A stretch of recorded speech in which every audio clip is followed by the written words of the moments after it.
দুঃসময়ে পাশে থাকে তারা হলো প্রকৃতি বন্ধু। আর যারা মনে করেন সুবিধাবাদী কিছু লোকজন আছে তারা এখানে বন্ধু না, তারা শুধু আমাকে ব্যবহারই করে গেছে।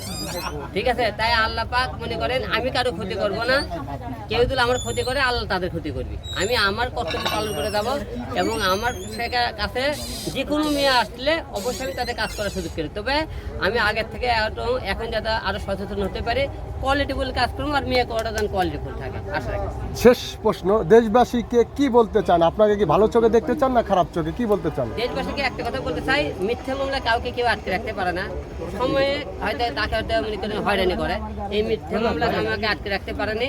এই মেয়েটা সারাদিন লাইভ করে এত বকর বকর করে গালিগালাজ করে আমাকে, আমার ফ্যামিলিকে সবাইকে দেয়, আর তার মুখের ভাষা শুনলে বুঝতে পারবেন সে কোন ফ্যামিলির লোক। তাই অবশ্যই আপনারা এই মেয়ে কথা বলে কেউ 12% বিশ্বাস করবেন না।